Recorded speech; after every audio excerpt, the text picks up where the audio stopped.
अध्याय 4 ज्ञानसन्न्यास योग. श्री गणेशाय नमः. आजी श्रवणेंद्रिया पाहले, जे येणे गीता निधान देखिले, आताम स्वप्नची हे तुकले साचा सरिसे. गीताशास्त्राच्या प्रथम 3 अध्यायांवर व्याख्यान केल्यानंतर आपल्या श्रोतेंद्रियांचे भाग्य वर्णन करण्याचे उद्देशाने मुमुक्षुस ग्रंथामध्ये रुची उत्पन्न करण्याकरिता महाराज अवतरण देतात. आधींची विवेकाची गोठी, वरी प्रतिपादी श्रीकृष्ण जगजेठी, आणि भक्त राजू किरीटी परिसत असे. आज कानांना उजाडले म्हणजे त्यांचा भाग्योदय झाला, कारण यथार्थ गीता श्रवण होणे बहुतेक स्वप्नवत आहे असा गीतेचा ठेवा आज त्यांनी पाहिला. आता जागृत झाल्यावर स्वप्नातील गोष्ट खरी आहे असे भासते, पण ती आज खरी झाली. आधीची विवेकाची गोठी, वरी प्रतिपादी श्रीकृष्ण जगजेठी, आणि भक्त राजू किरीटी परिसत असे. आधीच आत्मविचाराची गोष्ट, त्यात श्रीकृष्ण जगजेठी प्रतिपादन करणारा आणि भक्त शिरोमणी अर्जुन ऐकणारा. जैसा पंचमाला पुसगंधू, किम परिमळू आणि सुस्वादू, तैसा भला जाहला विनोदू कथेचा इये. पंचमस्वर आणि त्यातच उत्तम सुवास व गोडी या तिन्हींचा ऐक्यभाव असता जसा आनंद होईल तसा प्रकार या गीतारूपी कथामृताचा आहे. म्हणजे यात सर्व इंद्रियांना आनंद होईल अशी गोडी आहे. कैसी आगळीक दैवाची, जे गंगा जोडिली अमृताची, हो का जपतपे श्रोतेयांची फळाली. दैवाची थोरवी काय वर्णावी, किम जिच्यामुळे श्रोत्यांची जपतपे फळास येऊन अमृतरूप गंगाच त्यांना प्राप्त झाली.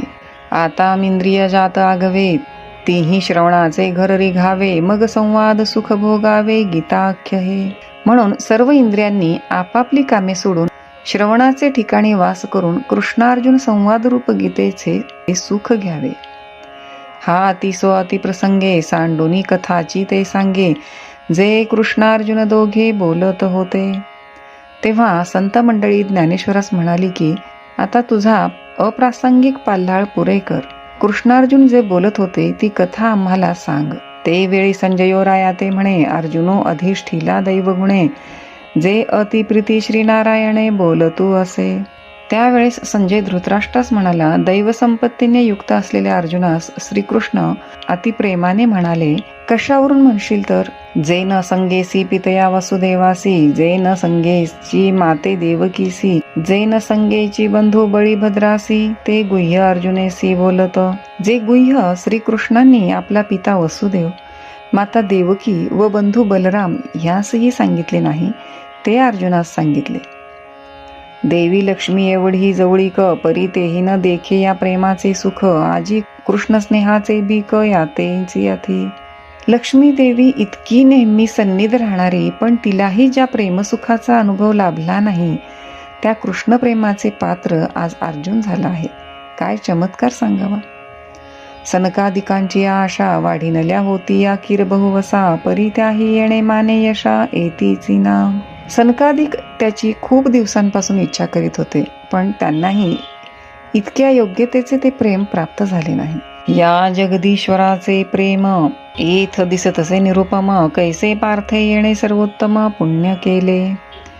त्याचे ठिकाणी जगदीश्वराचे अनुपमेय प्रेम दृष्टीस पडते. यावरून त्या अर्जुनाने किती सर्वोत्कृष्ट पुण्य केले असावे. हो का जयाची या प्रीती, अमूर्त हा आला व्यक्ती, मज एकवंकी याची स्थिती आवडतो असे. पहा की ज्याच्या प्रीतीकरिता निराकार साकार झाला. ह्यावरून मला तर असे वाटते की या दोघांची स्थिती, देह जरी भिन्न आहे तरी दोघे एकरूपच आहेत. एरवी हा योगियांना डळे, वेदार्थासी ना कळे, जेथ ध्यायाचेही डोळे पावतीना. एरवी हा भगवान योग्यांना आढळत नाही, वेदार्थालाही ज्याचे आकलन होत नाही व ज्याचे ठिकाणी ध्यानाची दृष्टी पोचत नाही, तो हा निज स्वरूप अनादि निष्कंप, परिकवणे माने सकृप जाहला आहे. असा जो आत्मस्वरूप अनादि अविक्रिय भगवान तो अर्जुनावर किती कृपावंत झाला आहे. हा त्रैलोक्यपटाची घडी, आकाराची पैलथडी, कैसा याची आवडी आवरला असे. हा त्रैलोक्यरूप वस्त्राच्या संकोच विस्ताराचे अधिष्ठान आहे. त्रैलोक्य हे याचे रूप असून त्याची घडी करून हा अवतार घेऊन आला आहे. आणि आकाराच्या पलीकडला म्हणजे निराकार असून हा अर्जुनाला इतक्या प्रेमाने कसा स्वाधीन झाला न कळे. श्री भगवानुवाच. श्लोक पहिला. इमं विवस्वते योगं प्रोक्तवानहं व्ययं विवस्वान्मनवे प्राह मनुरीक्ष्वाकवे ब्रवीत. अर्थात मी हा अक्षय फल देणारा ज्ञानयोग आदित्याला सांगता झाला, आदित्य मनुला सांगता झाला, मनु इक्ष्वाकू नावाच्या आदिराजाला आपल्या पुत्राला सांगता झाला. मग देव म्हणे, अगा पांडुसुता, हाची योगू आम्ही विवस्वता, कथेला परिते वार्ता बहुता दिवसांची. मग श्रीकृष्ण अर्जुनास म्हणाले, ज्याचा उपाय कर्मयोग आहे असा हा ज्ञानयोग आम्ही पूर्वी विवस्वानाला म्हणजेच सूर्याला सांगितला, परंतु त्या गोष्टीला खूप दिवस झाले. मग तेणे विवस्वते रवी हे योग स्थिती आघवी निरूपिली बरवी मनोप्रती.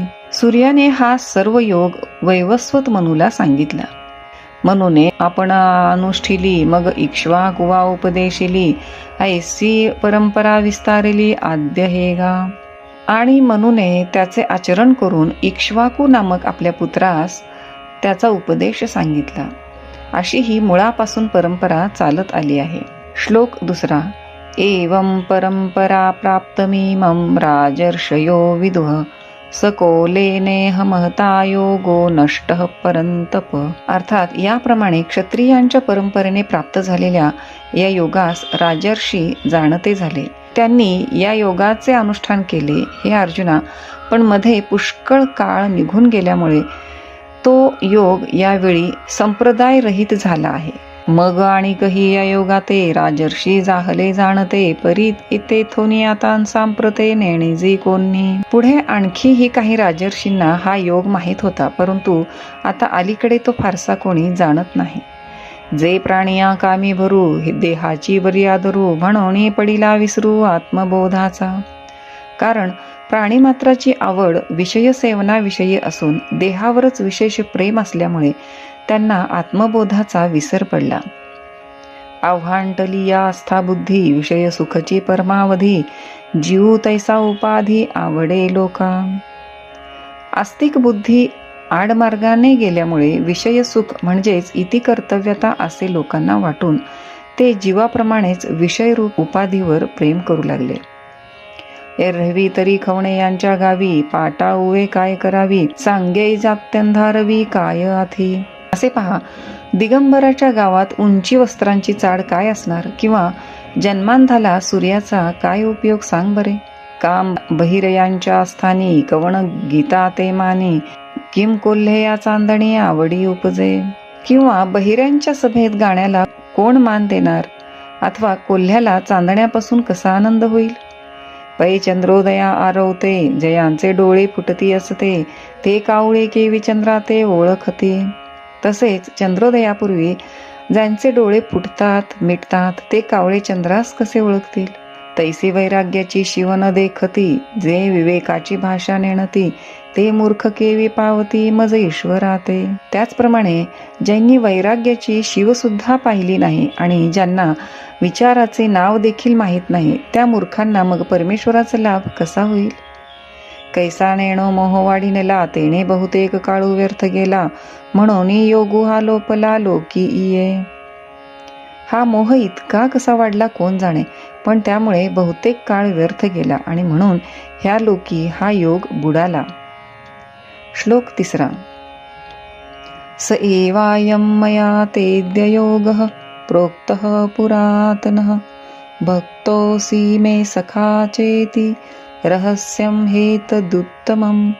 अर्थात तोच हा प्राचीन योग मी तुला आज सांगितला.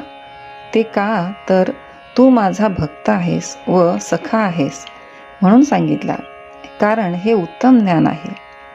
तोची हा आजी आता तुझ प्रतीक कुंतीसुता सांगितला आम्ही तत्वता भ्रांती न करी. हे कुंतीसुता, खरोखर तोच हा योग तुला आज आम्ही सांगितला आहे. तू काही सुद्धा शंका धरू नको. हे जीवीचे निज गुज परी केवी राखो तुझ हे पढियेसी तू मज म्हणून या. हा योग म्हणजे माझा जीव की प्राण आहे, परंतु तुझपासून तो लपवून कसा ठेवावा, कारण तू माझा फार आवडता भक्त आहेस. तू प्रेमाचा पुतळा, भक्तीचा जिव्हाळा, मैत्रियेची चितकळा, धनुर्धरा. धनुर्धरा, तू केवळ प्रेमाची मूर्ती असून भक्तीचा जिव्हाळा, जिवलग मित्रत्वाचे तर केवळ जीवन, अनुसंगाचा ठाओ. आता तुझ काय वंचू जाओ, जरी संग्रामारूढ आहो जाहलो आम्ही. आणि तू माझ्या विश्वासाचे पात्र आहेस, तेव्हा तुझ्याशी मी काय प्रतारणा करू. म्हणून आपण जरी युद्धास सिद्ध झालो आहो तरी नावे कहे सहावे, गाजा बज्जही न धरावे, परी तुझे अज्ञानत्व हरावे लागे आधी. युद्धाची गडबड चालली असताही ती क्षणभर एके बाजूस ठेवून त्यास न जुमानता प्रथम तुझे अज्ञान दूर केले पाहिजे. अर्जुन उवाच अपरं भवतो जन्म परं जन्म विवस्वतः कथमेतद् विजानीयाम त्वमादौ प्रोक्तवानिति. अर्थात आपला जन्म अलीकडचा काही वर्षांपूर्वी झालेला, सूर्याचा जन्म सृष्टीच्या आरंभी फार प्राचीन काळी झालेला, तेव्हा तू आरंभी हा योग सूर्याला सांगितलास. अशा प्रकारचे हे सांगणे मी कसे खरे मानावे. तव अर्जुन म्हणे श्रीहरी, माया पुले याचा स्नेह करी, येथ विस्मयो काय अवधारी कृपानिधी. त्यावेळेस अर्जुन म्हणतो, हे कृपानिधे श्रीहरी, आईने आपल्या मुलावर प्रेम केले तर त्यात आश्चर्य ते कोणते. तू संसार श्रांताची सावली, अनाथ जीवांची माऊली, आमुते किर प्रसवली तुझीच कृपा. तू संसाराने तापलेल्या लोकांची छाया व दीनजनांची माता आहेस. आणि आता खरोखर आमचा जन्म तुमचेच कृपेपासून झाला आहे. देवा पांगुळे एकादे विजे, तरी जन्मवनी जोजारू साहिजे, हे बोलो काय तुझे तुझची पुढा. देवा, आईला पांगळे मूल झाले तर त्याच्या जन्मापासून तिला त्रास सोसावा लागतो, हे सर्व तुम्ही जाणता. तर आम्ही तुमच्या पुढे तुमचे महत्व काय बोलावे. आता पुसेन जे मी काही, ते थनिके चित्त देई, ते विची देवे कोपावे ना काही बोला एका. आता मी जे काही विचारणार आहे त्याकडे चांगले लक्ष द्यावे व त्या गोष्टीचा राग मनात आणू नये. तरी मागील जे वार्ता तुवा सांगितली होती अनंता, ते नावे कमज चित्ता मानेची ना.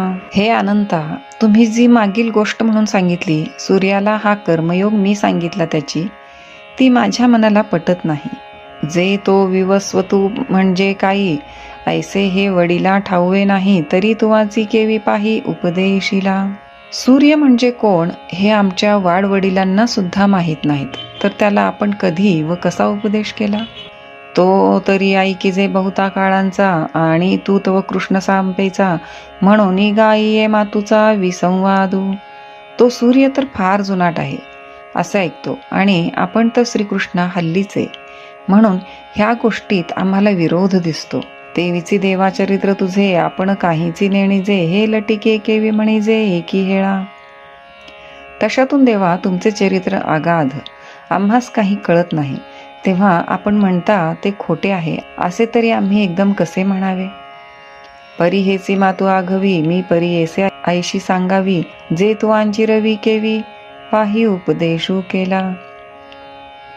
तेव्हा मी सूर्याला उपदेश केला, हे जे आपण म्हणता ते मला समजेल अशा रीतीने स्पष्ट सांगा. श्लोक 5. श्री भगवानुवाच बहुनी मे व्यतीतानि जन्मानि तव चार्जुन तान्यहं वेद सर्वाणि न त्वं वेत्थ परंतप. अर्थात, हे अर्जुना, माझे व तुझे अनेक जन्म होऊन गेले आहेत. मी त्या सर्व जन्मास जाणतो, मला त्यांचे स्मरण आहे. हे अर्जुना, तू जाणत नाहीस, तुला त्याचे स्मरण नाही. तव श्रीकृष्ण म्हणे पंडुसुता, तो विवस्वतू जय होता, तय आम्ही नसो ऐसे चित्ता भ्रांती जरी तुझ.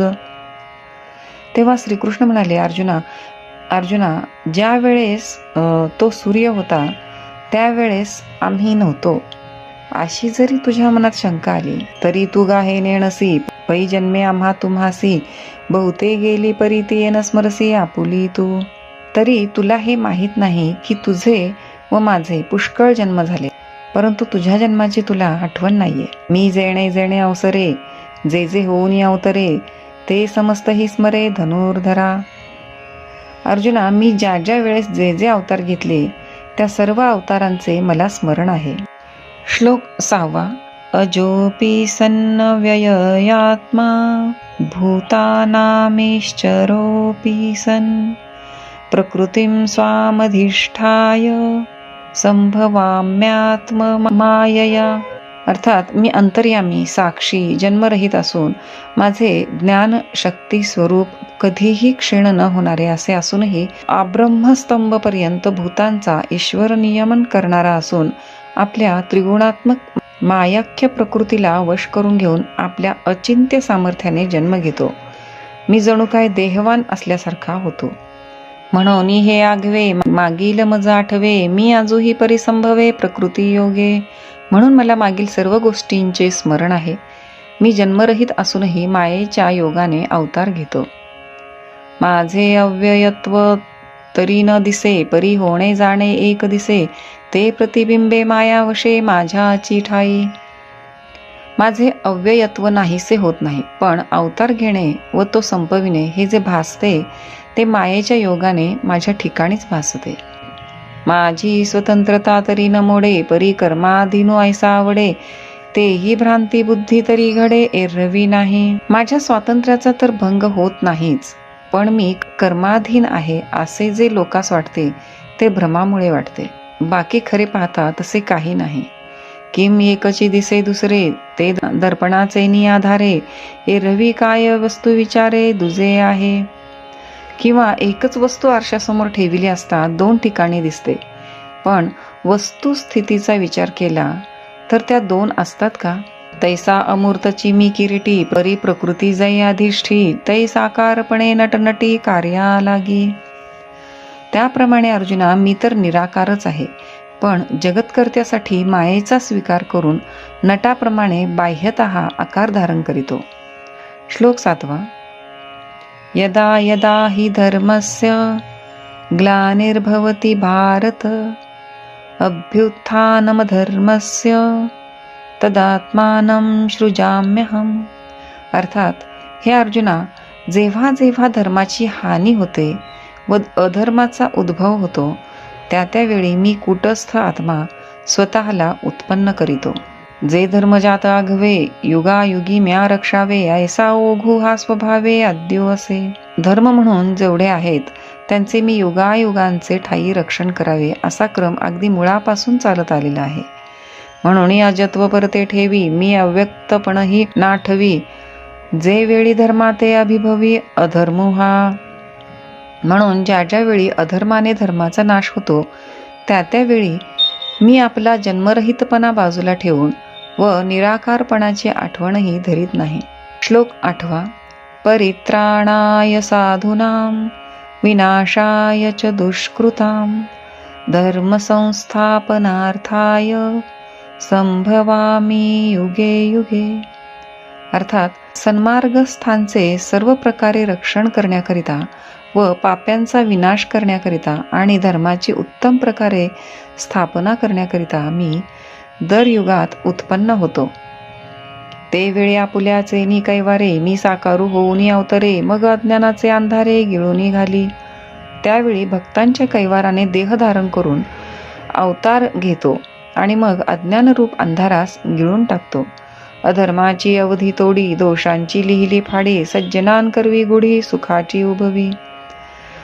अधर्माची मर्यादा तोडितो, दोषांनी केलेल्या सनदा फाडून टाकितो आणि जे साधू आहेत त्यांकडून सुखाचे ध्वज उभारवितो.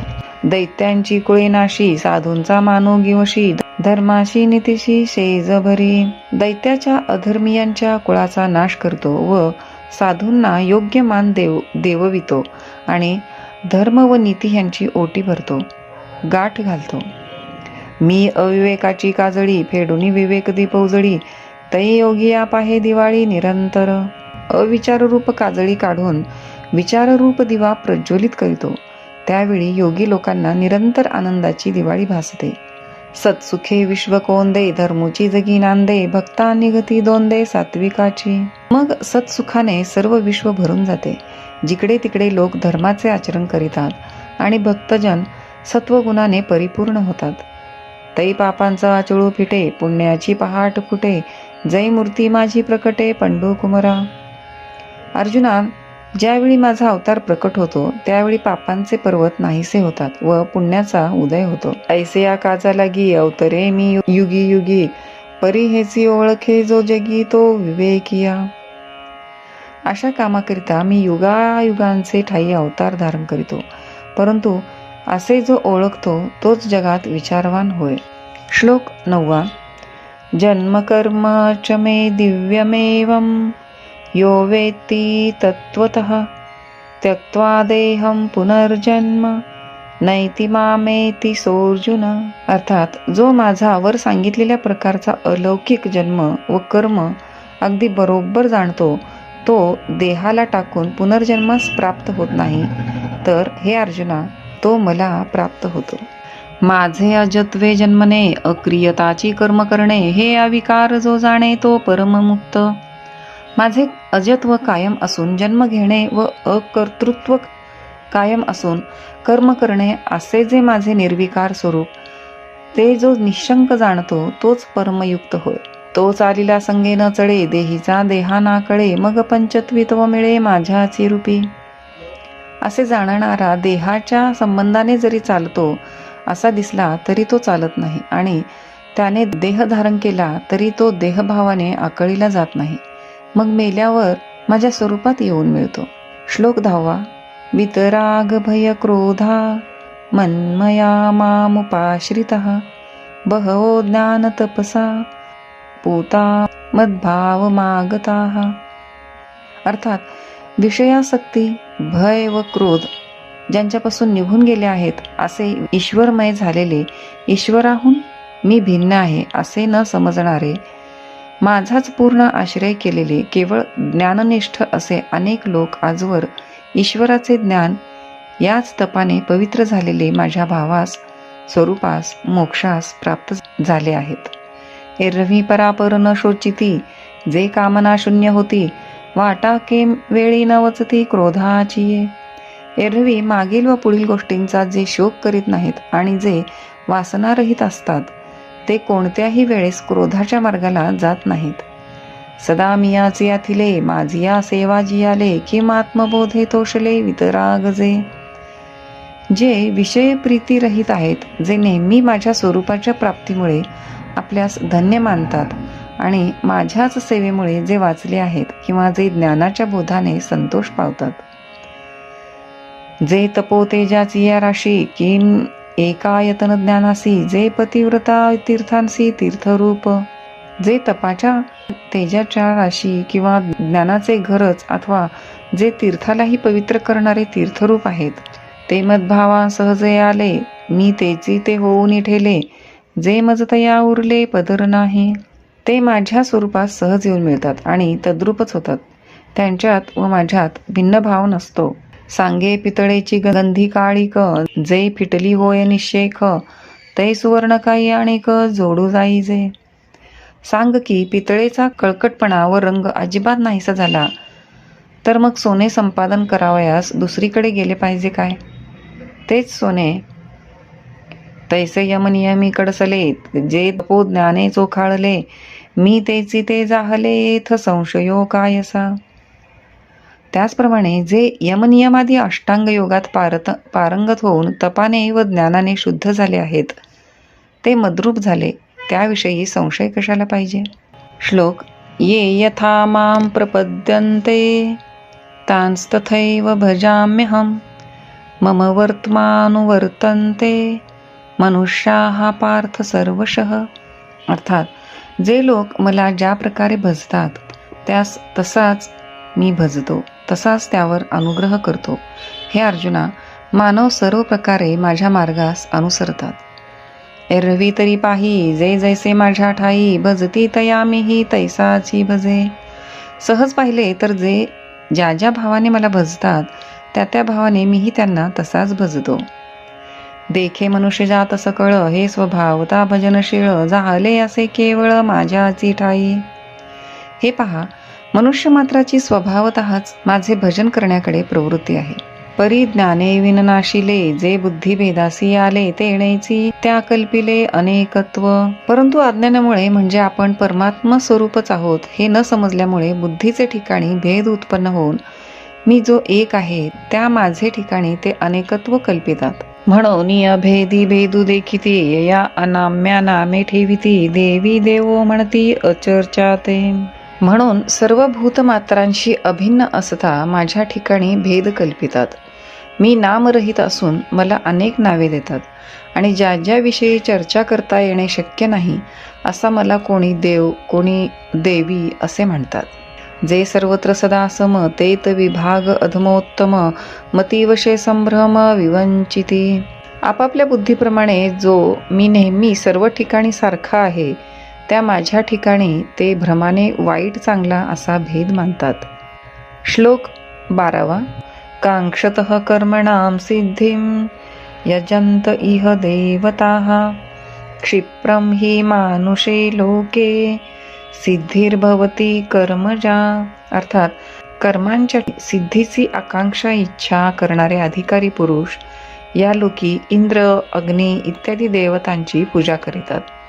कारण या मनुष्य लोकात कर्मापासून होणारी सिद्धी कर्मफल सत्वर मिळते.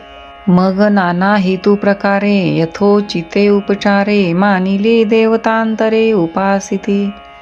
मग मनात नाना हेतू धारण करून अनेक देव मानून त्यांची अनुरूप उपचारांनी उपासना करतात.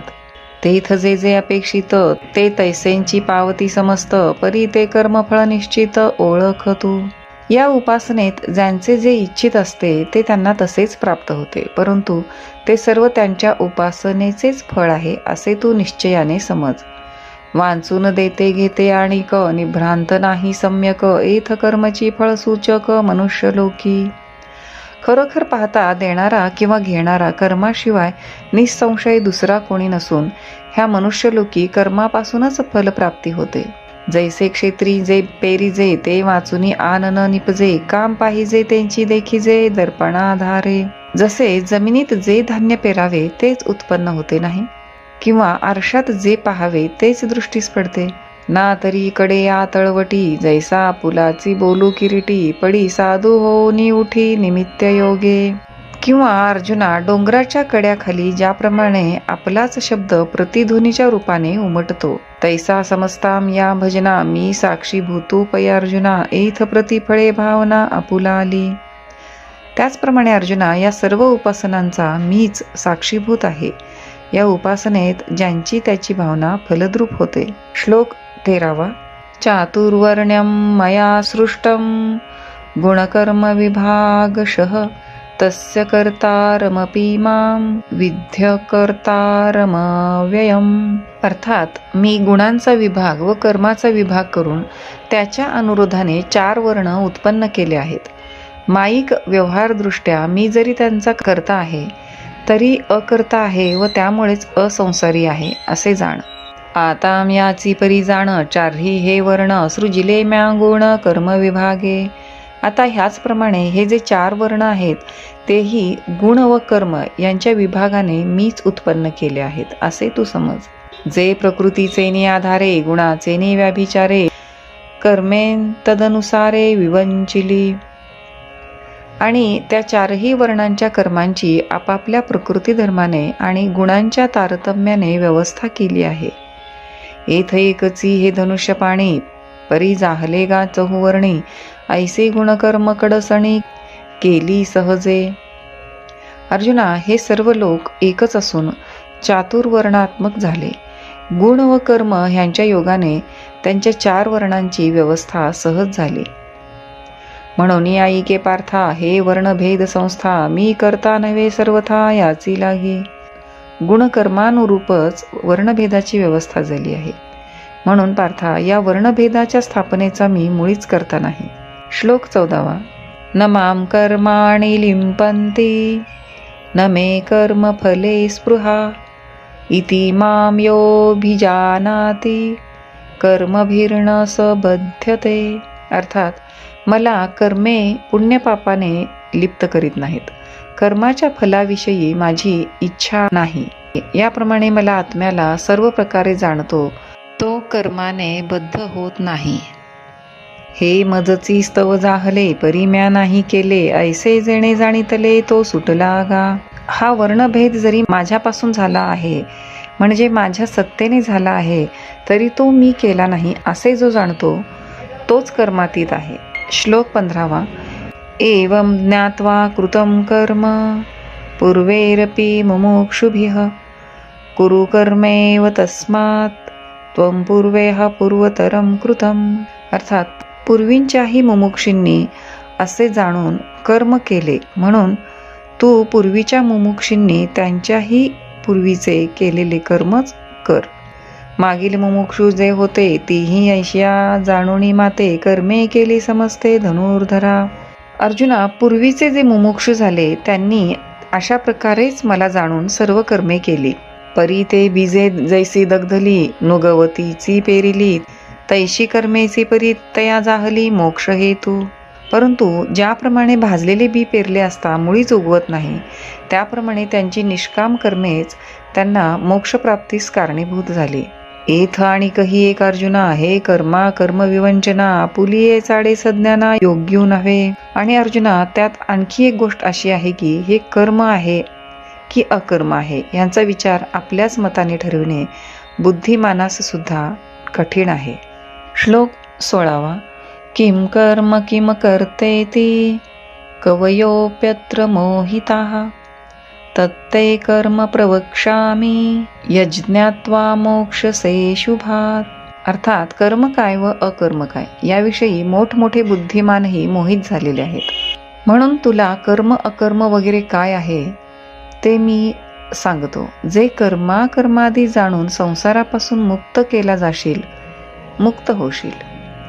कर्म म्हणिपे ते कवण अथवा कर्मा काय लक्षण, ऐसे विचारिता विचक्षण गुंफोनी ठेले. कर्म म्हणतात ते कोणते व अकर्माचे लक्षण काय हा विचार करिता शहाणे देखील घोटाळ्यात पडले. जैसे काम कुडे नाणे खऱ्याचे नि सारखेपणे, डोळ्यांचे ही देखणे संशयी घाली. जसे खोटे नाणे खऱ्यासारखे हुबेहूब दिसल्यामुळे आपली दृष्टीच आपल्याला संशयात घालते, तैसेम नैष्कर्म्यतेचे निभ्रमे गिवसीजत आहाती कर्मे, जे दुजी सृष्टी मनोधर्मे करू सकती.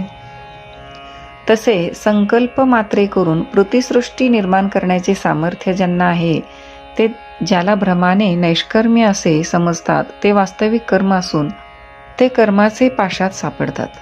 वांचुनी मूर्खाची गोठी कायसी, एथ मोहले गा क्रांतदर्शी, म्हणून आता तेची परियसी सांगेन तुझं. कर्माकर्म विचारामध्ये मोठमोठ्या सर्वज्ञांची त्रेधा उडते, मग मूर्खांची अज्ञान्यांची गोष्ट कशाला पाहिजे. म्हणून तीच गोष्ट सांगतो, ती ऐक. श्लोक 17. कर्मणो ह्यपि बोद्धव्यम बोद्धव्यम च विकर्मणः अकर्मणश्च बोद्धव्यम गहना कर्मणो गतिः. अर्थात कारण शास्त्रविहित कर्मांचेही तत्व जाणणे उचित आहे व प्रतिषिद्ध शास्त्रनिषिद्ध कर्माचेही तत्व जाणण्यास योग्य आहे. आणि सर्व कर्म टाकून मुकाट्याने बसणे या अवस्थेचेही तत्व समजून घेण्यासारखे आहे, कारण कर्माचे यथार्थ स्वरूप गहन आहे. तरी कर्म म्हणजे स्वभावे जेणे विश्वाकारू संभवे, ते सम्यक आधी जाणावे लागे एथ. ज्यापासून या जगाची उत्पत्ती होते ते कर्म होय. या लोकी प्रथम त्याचे यथार्थ स्वरूप समजून घेतले पाहिजे. मग वर्णाश्रमासी उचित, जे विशेष कर्म विहित, तेही ओळखावे निश्चित उपयोगेसी. मग जे कर्म वर्णाश्रमात योग्य व वेदांत सांगितलेले आहे, त्याचीही अनुष्ठान प्रकार व फल यानुसार ओळख करून घेतली पाहिजे. पाठी जे निषिद्ध म्हणिपे, तेही बुझावे स्वरूपे, तुलेने काही न गुंफे आपेसेची. आता ज्याच्या ठिकाणी सर्व कर्मांचा निषेध सांगितला आहे, असा जो परमात्मा तो आपले स्वरूपच आहे, अशा रीतीने यथार्थ दृढ निश्चय झाला असता पुरुष कर्मामध्ये सहजच गुंतणार नाही. एरवी जग हे कर्माधीन, ऐसी याची व्याप्ती गहन, परी ते असो ऐके चिन्ह प्राप्ताचे गा. अशा विचारांचा जर अभाव असला तर सर्व जग आपल्या ताब्यात ठेवील. अशी कर्माची व्याप्ती फार मोठी आहे, परंतु प्रस्तुत हे असो आता वर सांगितल्याप्रमाणे कर्माचे यथार्थ ज्ञान झालेल्या पुरुषाचे लक्षण सांगतो, ऐक. श्लोक 18. कर्मण्यकर्मयः पश्येद कर्मणि च कर्मयः स बुद्धिमान मनुष्येषु स युक्तः कृत्स्न कर्मकृत. अर्थात जो विवेकी मनुष्य शरीर, इंद्रिये, प्राण यांच्या ठिकाणी व्यापारामध्ये यांच्या प्रत्येक हालचालीत अकर्म आत्म्याचे अकर्तृत्व पाहतो व जो अकर्मात मुकाट्याने बसणे या अवस्थेत कर्तृत्व पाहतो, तो सर्व मनुष्यांमध्ये मोठा बुद्धिमान, ज्ञानी, तो योगी, तो समस्त कर्म करणारा. जो सकळ कर्मी वर्तता देखे आपुली नैष्कर्म्यता कर्मसंगे निराशता फळाची आशा न धरिता जो कर्माचे आचरण करीतो पण ते कर्म आपण करीतो असे मानित नाही. आणि कर्तव्य ते लागी जया दुसरे नाही जगी ऐसिया कर नैष्कर्म्यता तरी चांगी बोधला असे. आणि त्याला अशा प्रकारे कर्मातीतपणा इतका चांगला समजलेला असतो की त्याला आत्मस्वरूपाशिवाय जगात दुसरे काही उरत नाही व म्हणून कर्तव्य नाहीसे होते. तरी क्रिया कलापू आगवा चरतू दिसे बरवा तोची तो ये चिन्ही जाणावा ज्ञानी यागा. तथापि लोकदृष्ट्या तो सगळी कर्मे नीट रीतीने आचरित आहे असे दिसले तरी वरच्या लक्षणाने युक्त तोच ज्ञानी आहे. जैसा का जळापाशी उभा ठाके तो जरी आपण पे जळा माझी देखे तरी तो निभ्रांत ओळखे म्हणे मी वेगळा आहे. ज्याप्रमाणे एखादा मनुष्य नदीच्या काठी उभा राहिल्यावर आपले प्रतिबिंब पाण्यात पाहत असला तरी पाण्याहून मी वेगळा आहे असे तो निसंशय समजतो. अथवा नावे हनजोरी गे तो थडियेचे रुख जाता देखे वेगे तेची साचोकारे जो पाहू लागे तव रुख म्हणे अचळ. अथवा नावेत बसून जाणाऱ्या मनुष्यास नदीच्या काठांवरील झाडे धावतात असे दिसते, परंतु तोच खरे पाहू लागला म्हणजे त्याला ती झाडे अचल आहेत असे समजते. तैसे सर्व कर्मी असणे ते पुढे मानुनी वायाणे मग आपण या जो जाणे नैष्कर्मी व्हायसा. त्याप्रमाणे सर्व कर्मे करीत असता आपल्या ठिकाणी कर्म प्रतीतीला येते ते अगदी खोटे असून मी कर्म करता नाही असे जो जाणतो. आणि उदो अस्तुचेनी प्रमाणे जैसे न चालता सूर्याचे चालणे तैसे नैष्कर्म्यत्व जाणे न कर्मीची असता. आणि सूर्य उगवतो व मावळतो एवढ्याच प्रमाणावरून तो चालतो असे आपल्यास दिसते, तसे कर्म आचरित असता ते आपण करीत नाही असे जो जाणतो तो मनुष्यासारिखा तरी आवडे परी मनुष्यत्व तया न घडे जैसे जळा माझी न बुडे भानुबिंब. तो मनुष्यासारखा जरी दिसतो तरी तो मनुष्य नसून परब्रह्मच आहे असे समजावे. ज्याप्रमाणे सूर्याचे प्रतिबिंब पाण्यात पडले तरी सूर्य त्यात नसतो, तेणे न पाहता विश्व देखिले न करिता सर्व केले न भोगिता भोगिले भोग्य जात. असा जो पुरुष त्याने काही पाहिले नाही तरी सर्व विश्व पाहिले, काही केले नाही तरी सर्व केले, काही भोगिले नाही तरी यच्च यावत भोग भोगिले. एकेची ठाई बैसला परी सर्वत्र तोची गेला हे असो विश्व जाहला अंगेची तो. तो एका ठिकाणी जरी बसला तरी सर्वत्र गमन त्यानेच केले हे असो फार काय सांगावे, तो सर्व विश्वरूप बनला आहे. श्लोक 19. यस्य सर्वे समारंभाः कामसंकल्पवर्जितः ज्ञानाग्निदग्ध कर्माणं तमाहुः पंडितं बुधाः. अर्थात ज्या पूर्वोक्त विवेकी पुरुषाचे समस्त कर्मे काम, विषयेच्छा व त्याचे कारण संकल्प यांनी रहित असतात, त्यावरील ज्ञानरूप अग्नीने ज्यांची कर्मे जळाली आहेत अशा त्याला ब्रह्मवेत्ते खरा पंडित म्हणतात. जया पुरुषाच्या ठाई कर्माचा तरी खेदू नाही परी फलापेक्षा कही संचरेना.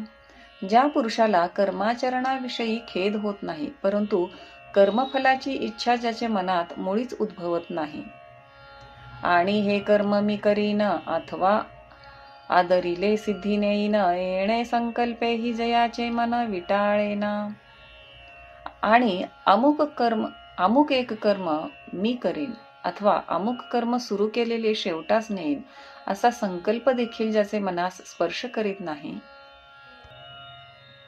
ज्ञानाग्नीचे निमुखे जेणे जाळीली कर्मे अशेखे, तो परब्रह्मची मनुष्य वेखे ओळख तू.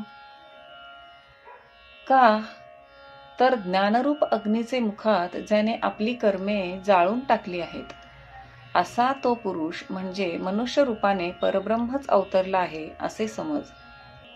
श्लोक 20. त्यक्त्वा कर्मफला संगम नित्यतृप्तो निराश्रयः कर्मण्यभिप्रवृत्तोऽपि नैव किंचित करोति सः. अर्थात जो कर्माविषयी अभिमान व फलाविषयी आसक्ती सोडून सतत तृप्त विषयांविषयी आकांक्षा न करणारा व आश्रयरहित असतो, तो कर्मामध्ये सर्व प्रकारे जरी प्रवृत्त असला तरी काही करीत नाहीच. जो शरीरी मुदासू फळभोगी निरासू नित्यता उल्हासू होनी असे. जो शरीराविषयी उदासीन असतो आणि कर्मापासून होणाऱ्या फलप्राप्तीविषयी निरीच्छ असतो व जो नेहमी आनंद स्वरूपात निमग्न असतो. जो संतोषाचा गाभारा आत्मबोधाची ओगरा पुरे न म्हणेची धनुर्धरा आरोगिता. पार्था, जो संतोषाच्या गाभाऱ्यामध्ये बसून आत्मबोधाचे पक्वान्न सेवित असता तो पुरे म्हणत नाही. श्लोक 21 आणि श्लोक 22. निराशीर्यच्चित्तात्मा त्यक्त सर्व परिग्रह शारीरम केवलम कर्म कुर्वन्नाप्नोति किल्बिषम्. यदृच्छालाभसन्तुष्टो द्वन्द्वातीतो विमत्सरः समः सिद्धावसिद्धो च कृत्वापि न निबध्यते.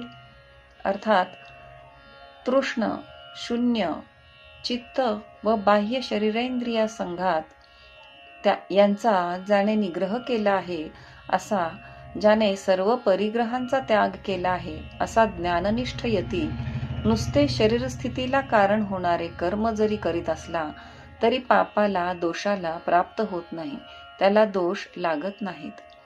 यदृच्छेने न मागता जे मिळेल त्यात संतुष्ट राहणारा, शीत उष्ण सुखदुःख इत्यादी द्वंद्वांना हर्षविषादयुक्त न होणारा, कोणाचाही मत्सर न करणारा, निर्वैर बुद्धी व शरीरस्थितीला अवश्य असलेल्या अन्नादिकांचा लाभ झाला असता त्यांचा लाभ न झाला असताही एकसारखाच राहणारा, हर्षविषाद न मानणारा असा संन्यासी शरीरस्थितीला अवश्य तेवढेच भिक्षाटनाही कर्म करूनही बद्ध होत नाही. कैसी अधिकाधिकावडी घेत महासुखाची गोडी सांडोनिया आशा कुरोंडी अहम भावेसी.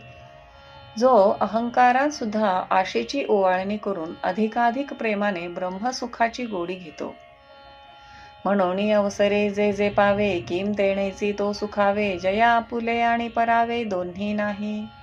म्हणून ज्या ज्या वेळेस जे जे मिळेल त्यातच तो सुख मानितो आणि ज्याला आपले आणि दुसऱ्याचे असा फरक नाही. तो दिठी जे पाहे ते आपणची होऊनी जाये ऐके ते आहे तोची जाहला.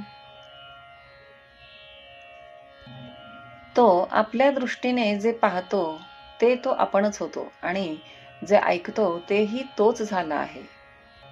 चरणी हन चाले मुखे जे जे बोले ऐसे चेष्टा जात ते तुले आपणची जो. पायाने चालतो, तोंडाने बोलतो व त्याचप्रमाणे शरीराने जितके व्यवहार करीतो ते सर्व आपणच बनतो. हे असो विश्व पाही जयासी आपण पे वाचुनी नाही आता कवण ते सर्व काही बाधी तयाते. हे असो फार काय सांगावे, जगात पाहिले असता आत्मस्वरूपा वाचून ज्याला दुसरे काही दिसत नाही त्याला कोणत्या कर्मापासून कसली बाधा होणार. हा मत्सरू जेथ उपजे ते तुले नुरेची जया दुजे, तो निर्मत्सरू काही म्हणिजे बोलवरी. हा मत्सर ज्या द्वैताच्या ठिकाणी उत्पन्न होतो तितके सुद्धा द्वैत ज्याला दिसत नाही तो निर्मत्सर आहे. हे काय शब्दाने सांगितले पाहिजे? म्हणून सर्वांपरी मुक्तू तो सकर्मूची कर्मरहितू, सगुण परिगुणातीतू एथ भ्रांती नाही. तो सर्व प्रकारे मुक्त आहे. तो सर्व कर्मे करीत असताही कर्मरहित आहे. तो सगुण दिसतो पण गुणातीत असतो, यात संशय नाही. श्लोक 23. गतसंगस्य मुक्तस्य ज्ञानावस्थितचेतसः यज्ञायाचरतः कर्म समग्रं प्रविलीयते. अर्थात ज्याची कर्म व फल याविषयीची आसक्ती निवृत्त झाली आहे, ज्याची त्यात आसक्ती राहिलेली नाही, त्यामुळेच जो धर्मादी बंधनापासून सुटला आहे, ज्याचे चित्त ज्ञानातच अवस्थित आहे, अशा यज्ञासाठीच कर्म करणाऱ्या पुरुषाचे ते कर्म फलासह विनाश पावते. तो देह संगे तरी असे, परी चैतन्यासारिखा दिसे, पाहतां परब्रह्माचे निकसे चोखाळू भला. तो देहधारी असतो पण चैतन्यासारखा दिसतो आणि ब्रह्माच्या कसाला लावून पाहिला तर त्याच्यासारखा शुद्ध दिसतो. ऐसा ही परी कौतुके, जरी कर्मे करी यज्ञादिके, तरी तिये तया लया जाती निश्चेखे, तयाच्या ठाई. असा जरी तो केवळ मुक्त आहे तरी एखादे वेळेस कौतुकाने यथाविधी यज्ञाधिक कर्माचे आचरण करीतो, तरी तो संपूर्ण कर्मे त्याच्याच ठिकाणी लयाला जातात. अकाळींची अभ्रे जैशी, उर्मी विणा आकाशी, हरपती अपैशी उदयली साती. ज्याप्रमाणे आकाशात अकाली उत्पन्न झालेले पोकळ ढग वृष्टी केल्या वाचून आपोआप लयाला जातात, तैशी विधी विधाने विहिते, जरी आचरे तो समजते, तरी ती ऐक्य भावे ऐक्याते पावतीची गा. त्याप्रमाणे तो जरी वेदविहित कर्मे यथाविधी आचरित असला तरी त्या कर्मांच्या ठिकाणी त्याचा दुजाभाव नसल्यामुळे ती त्याचेच ठाई लय पावतात. श्लोक 24.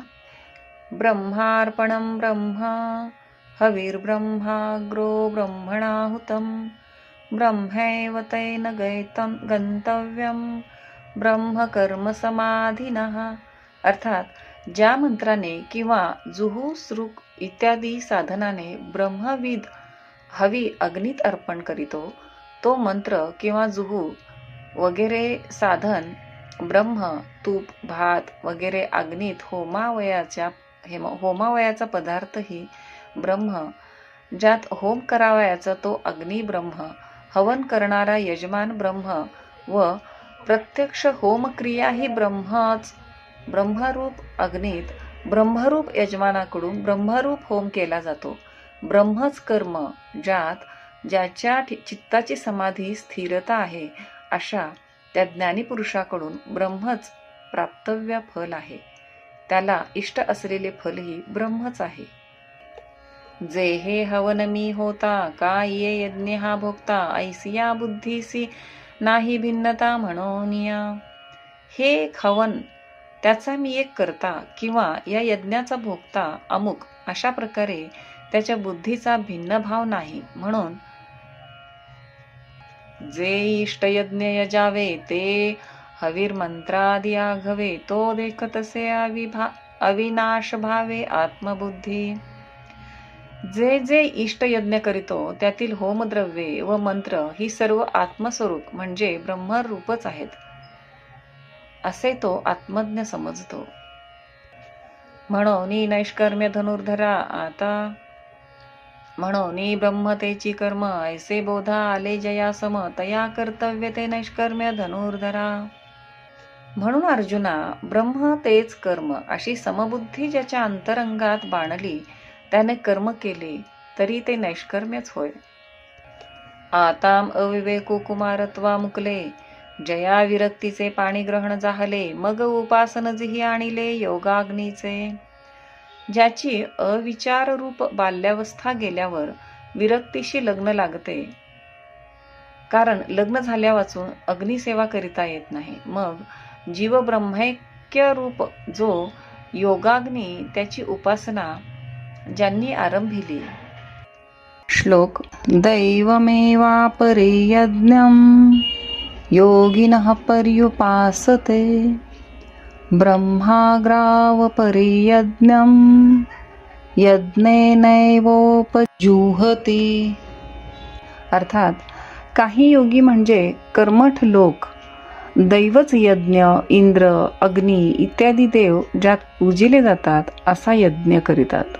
दुसरे काही ब्रह्मवेत्ते ज्ञाननिष्ठ आत्म्याला, बुद्ध्यादी उपाधियुक्त जीवाला ब्रह्मरूप अग्नीत निरुपाधिक परब्रह्म स्वरूपानेच हवन करीतात. जे यजनशील अहर्निशी, जिही अविद्या हविली मनेसी, गुरुवाक्य हुताशी हवन केले. आणि रात्रंदिवस यज्ञ करणारे आहेत, त्यांनी गुरुवाक्यरूप अग्नीत मनासह अज्ञानाचे हवन केले. तीही योगाग्नी किम यजिजे, तो दैवयज्ञो म्हणिजे, जेणे आत्मसुख कामिजे पंडू कुमरा. अर्जुना, ज्याला आत्मसुखाची इच्छा असेल त्यांनीच ह्या योगाग्नीचे यजन करावे व ह्यालाच दैवयज्ञ असे म्हणतात. आता मौधारी सांगे नाणिक, जे ब्रह्माग्नी साग्निक, तया अंते यज्ञची यज्ञो देख उपासिजे. आता जे ब्रह्माग्नीचे अग्निहोत्री स्वकर्माने ईश्वराराधना करतात, त्यांच्याविषयी वर्णन करीतो ते ऐक. श्लोक 26. श्रोत्रादीनिंद्रियाण्यन्ये संयमाग्निषु जुह्वति, शब्दादीन् विषयानन्य इंद्रियाग्निषु जुह्वति.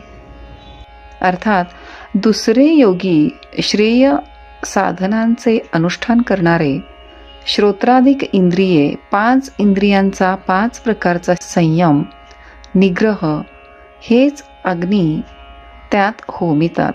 इंद्रियांचा संयमाग्नीत होम करीतात. दुसरे काही योगी शब्द, स्पर्श, रूप, रस व गंध या पूर्वोक्त श्रोत्रादी ज्ञानेंद्रियांच्या विषयास इंद्रियरूप अग्नीत होमितात.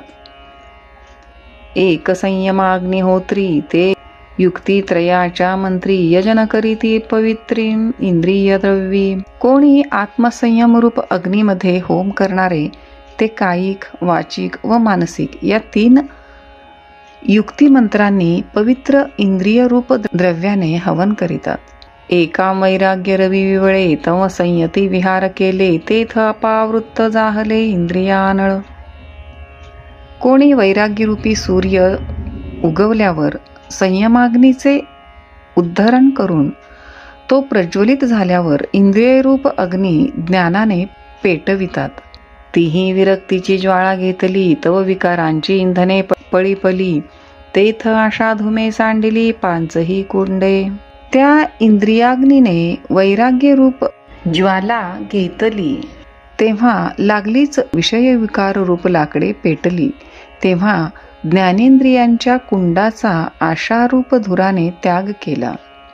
मग वाक्य विधीची या निरवडी, विषय आहुती उदंडी, हवन केले कुंडी इंद्रियाग्नीच्या. मग वेदात सांगितलेल्या विधीच्या योगाने इंद्रियरूप अग्नी पेटलेल्या कुंडात विषयांच्या मोठ्या आहुती दिल्या. श्लोक 27. सर्वाणि इंद्रिय कर्माणि प्राणकर्माणि चापरे, आत्मसंयम योगाग्नो जुह्वति ज्ञानदीपिते. अर्थात दुसरे काही साधक सर्व इंद्रियांची कर्मे, प्राणापानादी वायूंची कर्मे विवेकज्ञानाने प्रदीप्त झालेल्या आत्मसंयमरूप योगाग्नीत होमितात. एकी यया परिपार्था, दोषु क्षाळिले सर्वथा, आणि की हृदयारणे मंथा विवेकू केला. पार्था, अशा प्रकारे कोणी आपल्या सर्व दोषांचे क्षालन केले, कोणी हृदयरूप अरणीवर विचाररूप मंथा केला व तो उपशमे निहटिला, धैर्ये वरी दाटिला, गुरुवाक्ये काढिला बळकटपणे. तो धैर्यरूप भाराने दाबून आणि शांतीरूप रज्जूने घुसळून गुरुवाक्यरूप मंत्राने मंथन केला. ऐसे समरसे मंथन केले, तेथ झडकरी काजा आले, जे उज्जीवन जाहले ज्ञानाग्नीचे. अशा प्रकारे सर्व वृत्तींचे ऐक्य करून मंथन केल्याने तेथे तत्काळ कार्य झाले. ते कोणते तर ज्ञानाग्नी प्रज्वलित झाला. पहिला रुद्धी सिद्धींचा संभ्रमो, तो निवर्तोनी गेला धुमो, मग प्रकटला सूक्ष्म विस्फुल्लिंगो. तेव्हा प्रथम रुद्धिसिद्धींचा मोह हाच उत्पन्न झालेला धूर नाहीसा होऊन मग सूक्ष्म अशी अग्नीची ठिणगी उत्पन्न झाली. तया मनाचे मोकळे, तेची पेटवण घातले, ते यमनियमी हळू वारले, आई ते होते. शमदमांनी शुष्क झालेले जे निर्दोष मन, त्याचे अग्नीला पेटवण घातले. तेणे साधुकपणे ज्वाळा समृद्धा, मग वासनांतराची या समिधा, स्नेहेसी नानाविधा जाळीलिया. त्याच्या सहाय्याने मोठी ज्वाला उत्पन्न झाली. नंतर वासनारूप समिधांना अनेक प्रकारचा मोह हे धृत लावून त्या जाळल्या. तेथ सोहम मंत्रे दीक्षिती, इंद्रिय कर्मांच्या आहुती, तिये ज्ञानानळी प्रदीप्ती दिधलिया. नंतर जीवरूप दीक्षिताने ज्ञानरूपी प्रदीप्त केलेल्या अग्नीत इंद्रिय कर्मांची आहुती दिली. पाठी प्राणक्रियेची ये स्रवे निशी, पूर्णाहुती पडिली हुताशी, तेथ अवभृत समरसी सहजे झाले. शेवटी प्राणकर्म ह्याच श्रुवा नावाच्या यज्ञपात्रासह अग्नीमध्ये पूर्ण आहुती दिल्यावर ऐक्यबोध हे यज्ञाच्या शेवटचे अवभृत स्थान सहज घडले. मग आत्मबोधीचे सुख, जे संयमाग्नीचे हुतशेष, तोची पुरोडाशु देख घेतला तिही. आणि संयमाग्नीत इंद्रियादिक होमद्रव्यांचे हवन करून बाकी राहिलेले जे आत्मसुख तेच पुरोडाश म्हणून घेतले. एक ऐशिया इही यजनी, मुक्त ते जाहले त्रिभुवनी, या यज्ञक्रिया तर्यानाने परिप्राप्यते एक. कोणी अशा रीतीने यज्ञ करून त्रिभुवनात मुक्त झाले. म्हणून या यज्ञक्रिया जरी नाना प्रकारच्या आहेत तरी त्यांची अखेर फलप्राप्ती एकच आहे. श्लोक 28. द्रव्ययज्ञास्तपोयज्ञा योगयज्ञास्तथा परे, स्वाध्यायज्ञानयज्ञाश्च यतयः संशितवृताः. अर्थात द्रव्याचा सत्पात्री विनियोग यज्ञाच्या भावनेने जे करीतात ते द्रव्य यज्ञ होत. जे तपश्चर्या करीतात ते तपोयज्ञ. तसेच जे दुसरे योगांगांचा अभ्यास करीतात ते योगयज्ञ. जे ऋग्वेदादिकांचे यथाविधी अध्ययन अभ्यास आवृत्ती करतात ते स्वाध्याय यज्ञ. जे शास्त्रार्थाचा अभ्यास करून शास्त्रार्थ ज्ञान संपादन करीतात ते ज्ञानयज्ञ. व ज्यांनी व्रते अतिशय तीक्ष्ण केली आहेत असे यती संन्यासी हे व्रतयज्ञ होत. एक द्रव्ययज्ञ म्हणिपती, एक तपसामग्रिया निपजविती, एक योग यागुही आहाती जे सांगितले. हे जे योग सांगितले त्यापैकी एकाला द्रव्ययज्ञ म्हणतात, एकाला तपसामर्थ्याने केलेला तपोयज्ञ म्हणतात, एकाला अष्टांग साधनाने साधलेला योगयज्ञ म्हणतात. एकी शब्दीं शब्दुयजिजे तो वाग्यज्ञो म्हणिजे, ज्ञाने ज्ञेय गमिजे तो ज्ञानयज्ञो. ज्यामध्ये शब्दाने शब्दाचा होम केला जातो त्याला वाग्यज्ञ म्हणतात आणि ज्या यज्ञात ज्ञानाने ब्रह्म मिळते त्याला ज्ञानयज्ञ म्हणतात. हे अर्जुना सकळ कुवाडे, जे अनुष्ठिता अतिसाकडे, परी जितेंद्रियासीची घडे योग्यता अवशे. अर्जुना, हे सर्व यज्ञ फार बिकट असून यांचे आचरण करणे फार दुर्घट आहे. म्हणून ज्याने इंद्रिये जिंकली आहेत त्यास मात्र ते अधिकार परत्वे करिता येतील. ते प्रवीण तेथ भले आणि योग समृद्धी आथिले, म्हणून आपण पातीही केले आत्महवन. योग समृद्धीने सुसंपन्न असलेले पुरुषच हे यज्ञ करू शकतील, कारण त्यांनी आपल्या जीवाचे आत्म्याचे ठिकाणी हवन केलेले असते. श्लोक 29. अपाने जुहते प्राणम प्राणे पानं तथा परे, प्राणापानगतिरुद्ध्वा प्राणायामपरायणाः. अर्थात दुसरे काही मुमुक्षू अपान वायूत प्राणाला त्याचप्रमाणे प्राणवायूत अपानाला होमितात. प्राण व अपान यांच्या गती बंद करून प्राणायामात परायण होतात. मग अपानाग्नीचे निमुखी प्राणद्रव्ये देखी हवन केले एकी अभ्यास योगे. कोणी अभ्यासाचे योगाने अपान वायुरूप अग्नीत प्राणवायुरूप द्रव्याचे हवन करीतात. एक अपानो प्राणी अर्पिती एक दोहोतेही निरुंधिती, ते प्राणायामी मणिपती पांडुकुमरा. हे पांडुकुमरा, कोणी अपान वायू प्राणवायूत मिळवितात आणि कोणी दोनही वायूंचा निरोध करीतात, त्यांना प्राणायामी यज्ञ करणारे असे म्हणतात. श्लोक 30. अपरे नियताहाराः प्राणान् प्राणेषु जुहते, सर्वेप्येते यज्ञविदो यज्ञक्षपितकल्मषाः. अर्थात दुसरे कित्येक परिमित आहार करणारे वायुभेदास प्राणापानादिकास प्राणांमध्येच होमितात. हे सर्वही यज्ञाला जाणणारे व करणारे, आपापल्या साधनाला यज्ञ समजून त्याचे अनुष्ठान करणारे यज्ञाने पापाचा क्षय केलेले असे होतात, यज्ञाने निष्पाप होतात. एक वज्रयोग क्रमे सर्वाहार संयमे प्राणी प्राणू संभ्रमे हवन करीती. कोणी हठयोगाच्या क्रमाने सर्व आहार जिंकून प्राणवायुरूपी अग्नीत त्वरेने प्राणांचे हवन करीतात. ऐसे मोक्षकाम सकळ समस्त हे यजनशीळ, जीही यज्ञद्वारा मनोमळ क्षाळन केले.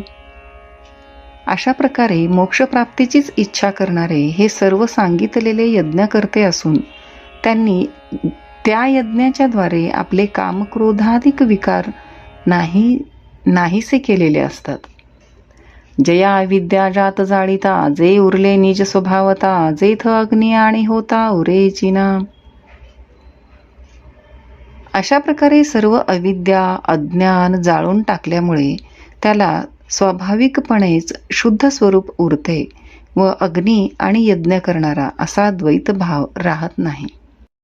जेथ यजितयाचा कामोपुरे, यज्ञींचे विधान सरे, मागुते जेथुनी ओसरे क्रिया जात. ज्या ठिकाणी यज्ञ करणाराची इच्छा पूर्ण होऊन यज्ञक्रिया संपतात आणि अर्थात शेवटी सर्व कर्मे नाही तशी होतात. विचार जेथ न रिगे, हेतू जेथ न निगे, जे द्वैत दोष संगे सिंपेचिना.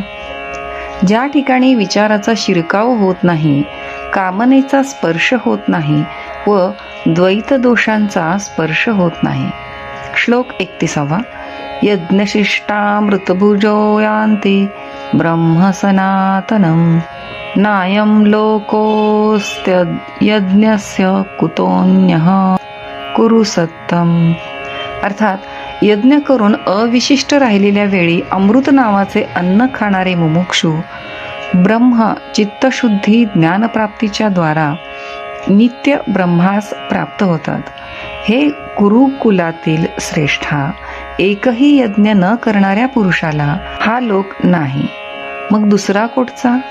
ऐसे अनादि सिद्ध चोखट, जे ज्ञान यज्ञावशिष्ट, ते सेविती ब्रह्मनिष्ठ ब्रह्माहमंत्रे. असे जे अनादि सिद्ध व शुद्ध यज्ञावशिष्ट ब्रह्म, त्या ब्रह्माचे हे ब्रह्मनिष्ठ लोक अहम ब्रह्मास्मी, मी ब्रह्म आहे, या मंत्राने सेवन करीतात, ब्रह्मरूप होतात. ऐसे शेषामृते झाले, किम अमर्त्या भावा आले, म्हणून ब्रह्म ते झाले अनायासे. ह्याप्रमाणे यज्ञाचे शिल्लक राहिलेले ज्ञानरूप अमृत पिऊन जे तृप्त होऊन अमर होतात ते सहज ब्रह्मत्व पावतात. एराम विरक्ती माळ न घालीची, जयाम संयमाग्नीची सेवा न घडेची, जे योग यागुनु करीतीची जन्मले साते. ज्यांच्या हातून या यज्ञांचे आचरण घडत नाही, ज्यांना विरक्ती माळ घालत नाही, ज्यांना आत्मसंयमन करिता येत नाही व जन्मास आले असता योगयागही करीत नाहीत. जयांचे आही कधड नाही, तयांचे परत्र पुससी काही, म्हणून यासो हे गोठी पाही पांडू कुमरा. अर्जुना, ज्यांची इहलोकी धडगत नाही, त्यांची परलोकीची हाल हवाल कशाला पुसतोस? त्यांच्याविषयी गोष्टच बोलणे नको. श्लोक 32. एवं बहुविधा यज्ञा वितता ब्रह्मणो मुखे, कर्मजान विद्धितानन सर्वानेवं ज्ञात्वा विमोक्षसे. अर्थात अशा प्रकारे बहुप्रकारचे यज्ञ वेदाच्या मुखात वेदद्वारा विस्तारलेले आहेत. त्या सर्वांस कर्मापासून झालेले तू जाण, असे ज्ञात्वा जाणून तू अशुभ संसारापासून मुक्त होशील, सोडविला जाशील. ऐसे बहुती पर्याने ग, जे सांगितले तुझ काय याग, ते विस्तारुने वेदैंची चांग म्हणितले आहाती. अशा प्रकारे जे तुला पुष्कळ प्रकारचे 12 यज्ञ सांगितले, त्यांच्याबद्दल वेदांत पुष्कळ विस्ताराने चांगले वर्णन केले आहे. परी तेणे विस्तारे काय करावे, हेची कर्म सिद्ध जाणावे, ए तुलेने कर्मबंधू स्वभावे पावेल ना. परंतु वेदांतील त्यांचे वर्णन ऐकून आपल्याला काय करायचे आहे? त्यातील सार हेच की हे सर्व यज्ञ कर्मापासून उत्पन्न झालेले आहेत. एवढे जाणले असता कर्माची बाधा होणार नाही. श्लोक 33. श्रेयान द्रव्यमयाद यज्ञा वैज्ञान यज्ञ परंतप, सर्वं कर्माखिलं पार्थ ज्ञाने परिसमाप्यते. अर्थात, हे अर्जुना, द्रव्यादी साधनांनीच साध्य होणाऱ्या यज्ञाहून ज्ञानयज्ञ अधिक प्रशस्त आहे. हे पार्था, सर्व कर्म प्रतिबद्ध न होता ज्ञानात अंतर्भूत होते. अर्जुना, वेदू जयांचे मूळ, जे क्रियाविशेषे स्थूळ, जया नव्हाळीयेचे फळ स्वर्ग सुख. अर्जुना, ज्या यज्ञाचे मूळ वेद आणि ज्यात क्रियांचा खटाटोप खूप आहे व ज्यांचे पहिले फल स्वर्ग आहे, ते द्रव्यादी या गोकीर होती, परी ज्ञान यज्ञाची सरी न पवती, जैशी तारा तेज संपत्ती दिनकरा पाशी. ते द्रव्यादी यज्ञ आहेत खरे, परंतु सूर्यापुढे जसे नक्षत्रांचे तेज नाहीसे होते, त्याप्रमाणे ते ज्ञानयज्ञाची बरोबरी पावत नाहीत. देखें परमात्मा सुखनिधान साधावया योगी जन, जे न विसंबिती अंजन उन्मेष नेत्री. जे ज्ञानांजन डोळ्यात घालून आत्मसुखरूप ठेवा मिळविण्याकरिता योगीजन रात्रंदिवस जागे असतात. जेम धावतयां कर्माची लाणी, नैष्कर्म्य बोधाची खाणी, जे भुकेली या धणी साधनाची. जे ज्ञान आरंभिलेल्या कर्मांचे प्राप्यस्थान आहे, जे ब्रह्मावबोधाची खाण आहे व आत्मप्राप्तीकरिता भुकेलेल्या साधकांच्या तृप्तीचे स्थान आहे. जेथ प्रवृत्ती पांगुळ झाली, तर्काची दिठी गेली, जेणे इंद्रिये विसरली विषय संगू. ज्या ठिकाणी कर्माची प्रवृत्ती थांबली व तर्काची दृष्टी गेली आणि ज्याच्या योगाने इंद्रिये विषय सेवन करणे विसरली. मनाचे मनपण गेले, जेथ बोलाचे बोलके पण ठेले, जया माझी सापडले ज्ञेय दिसे. ज्या ठिकाणी मनाचे मनपण गेले, जेथे शब्दांची धाव खुंटली आणि ज्या ठिकाणी ज्ञेय ब्रह्म व्यापलेले दिसते, जेथ वैराग्याचा पांगू फिटे, विवेकाचाही सोसू तुटे, जेथ न पाहता सहज भेटे आपण अपे. ज्या ठिकाणी वैराग्याची कष्टप्रद स्थिती नाहीशी होते, विचाराची हाव नष्ट होते, श्रमान वाचून आपोआपच आत्मज्ञान होते. श्लोक 34. तद्विद्धि प्रणिपातेन परिप्रश्नेन सेवया, उपदेक्षन्ति ते ज्ञानं ज्ञानिनस्तत्त्वदर्शिनः. अर्थात, ते आत्मज्ञान आचार्यांजवळ जाऊन साष्टांग नमस्काराने त्यांना बंध मोक्षादिकांविषयी प्रश्न करून व त्यांची सेवा शुश्रूषा करून तू संपादन कर. तत्ववेत्ते ज्ञानी ते तुला ज्ञान सांगतील. ते ज्ञान पैगांबरवे जरी मनी आथी आणावे तरी संतायान भजावे सर्वस्वेसी. असे जे सर्वोत्कृष्ट ज्ञान ते तुला मिळविण्याची इच्छा असेल तर तू ब्रह्मज्ञान संपन्न असे जे संत त्यांची सर्व भावाने सेवा कर. जे ज्ञानाचा कुरुठा ते सेवा हा दारवंठा तो स्वाधीन करी सुबठा ओळगोनी. ते संत ज्ञानाचे घर असून सेवा धर्म हा त्या घराचा उंबरठा आहे. व तर अर्जुना तू तिकडे वळून सेवाधर्मरूपी उंबरठा आपल्या स्वाधीन करून घे. तरी तनु मनु जीवे चरणांसी लागावे आणि अगर्वता करावे दास्य सकळ. म्हणजे संतांची सेवा कर. ती म्हणशील तर शरीराने मनाने व जीवाने सर्व प्रकारांनी गर्वरहित होऊन चरणांची सेवा करावी. मग अपेक्षित जे आपुले तेही सांगती पुसिले जेणे अंतकर्ण बोधले संकल्पानये. अशा प्रकारच्या सेवेने प्रसन्न झाल्यानंतर त्या प्रसन्ना स्थितीत त्यांना शिष्याने जन्म मरण दुःखरूप संसार व निवृत्ती यांविषयी प्रश्न केला असता तेही कृपेने उपदेश करीतात.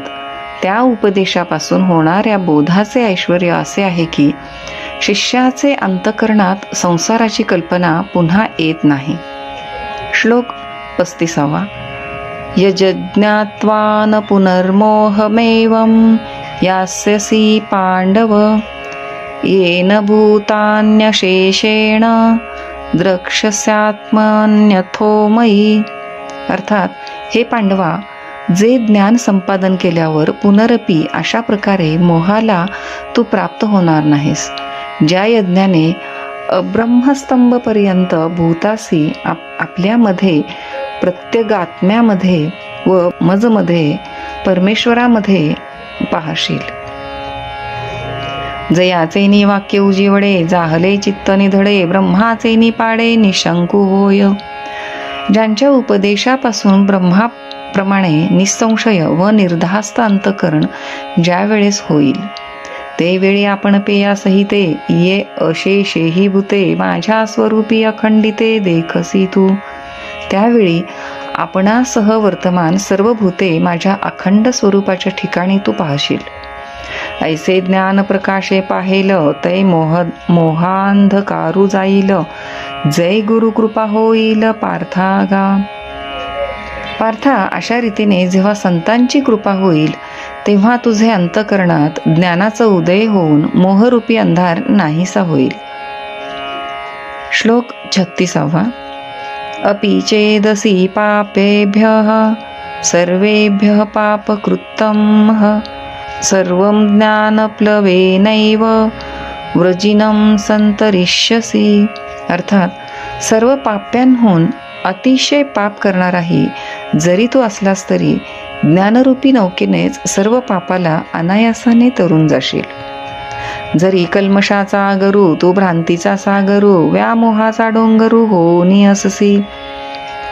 तू पातकांचा अगर भ्रांतीचा समुद्र अथवा भ्रमाचा पर्वत जरी असलास तरीही ज्ञानशक्तीचे निपाडे हे आघवेची गाद थोकडे ऐसे सामर्थ्य असे चोखडे ज्ञानी इये. तरी ज्ञानाच्या शक्तीपुढे हे सर्व तुच्छ आहे असे ह्या ज्ञानाच्या अंगी उत्तम सामर्थ्य आहे. देखे विश्वभ्रमायसा जो अमृताचा कवडसा तो जयाची या प्रकाशा पुरेची ना. ज्या परमात्म ज्ञानाचा उदय होताच हे विश्व सत्य आहे अशा प्रकारचा भ्रम नाहीसा होऊन जातो. तया काय असे हे मनोमळू हे बोलतांचे आती किडाळू नाही येणे पाडे ढिसाळू दुजे जंगी. त्या ज्ञानापुढे मनातील अज्ञानाची काय कथा. म्हणून तुझे मनात ही शंका येणे हेच योग्य नाही, कारण ह्या जगात ज्ञानाच्या तोडीची दुसरी गोष्ट नाही. श्लोक यथेधांसी समिद्धो अग्निर्भस्मसात् कुरुतेर्जुन ज्ञानाग्निः सर्व कर्माणि भस्मसात् कुरुते तथा.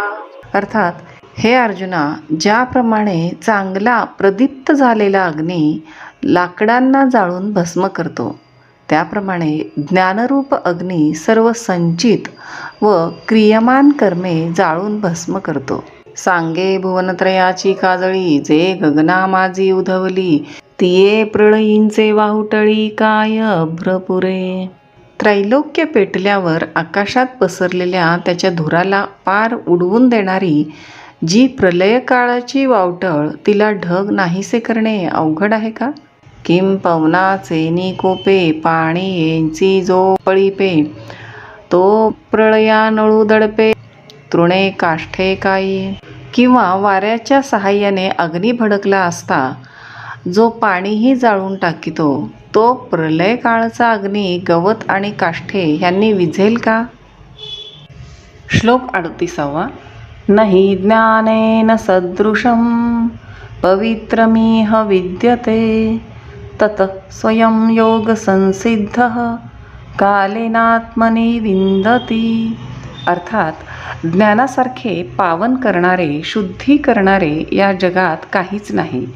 ते आत्मविषयक ज्ञान दीर्घकालाने कर्मयोगाने व समाधियोगाने सुसंस्कृत झालेला मुमुक्षू आपोआपच संपादन करतो.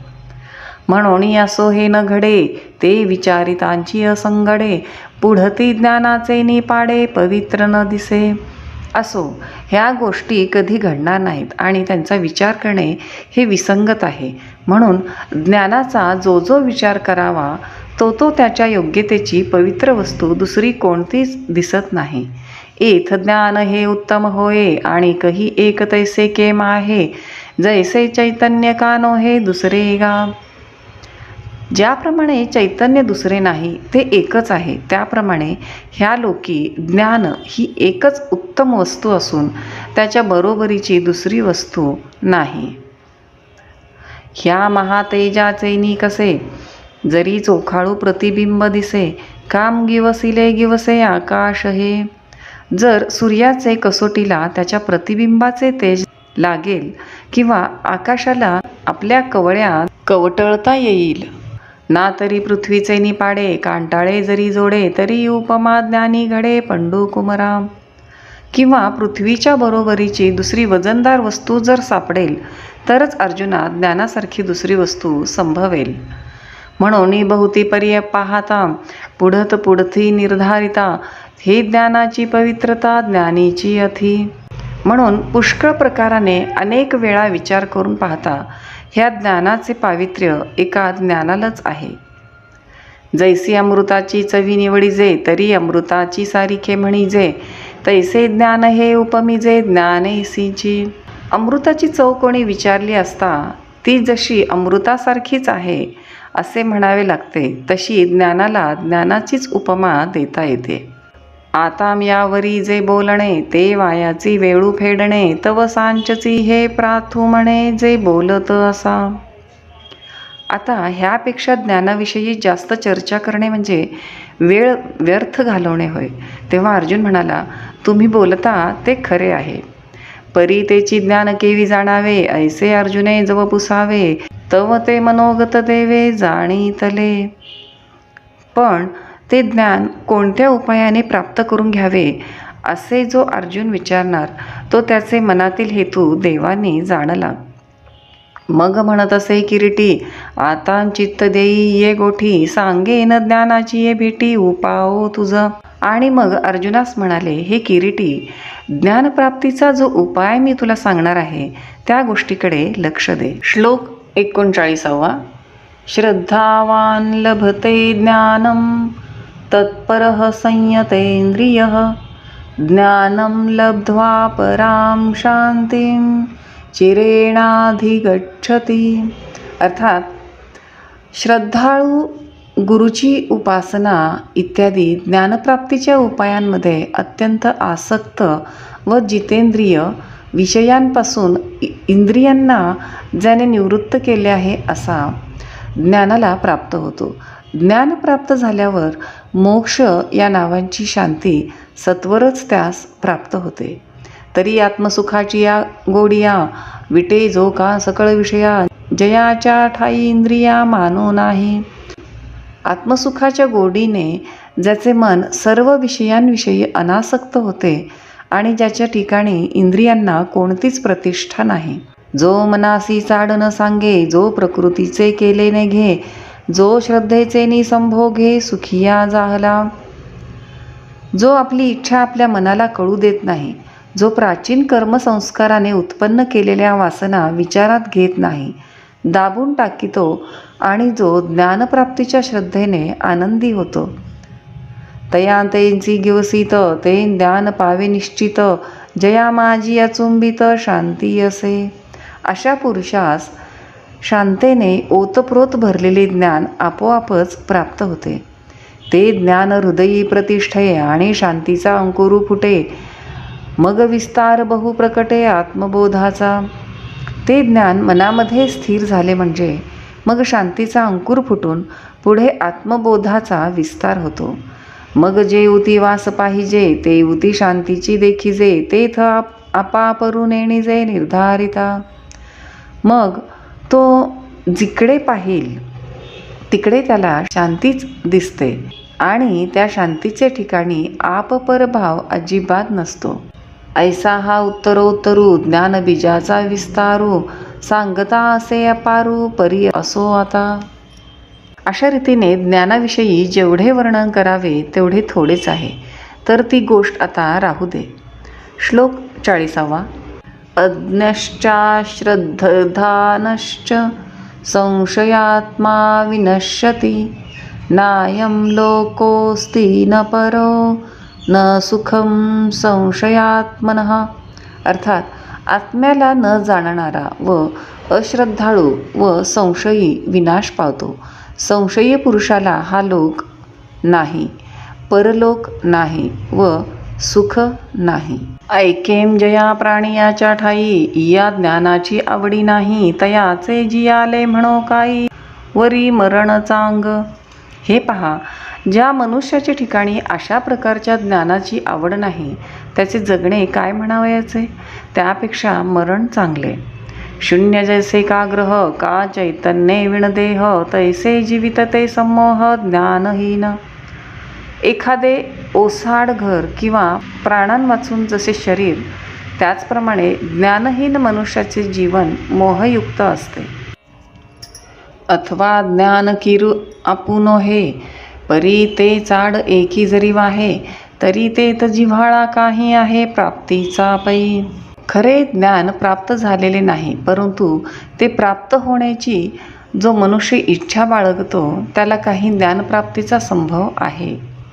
वांचुनी ज्ञानाची गोठी कायसी, परी ते आस्थाही न धरी मानसी, तरी तो संशयरूप हुताशी पडिला जाण.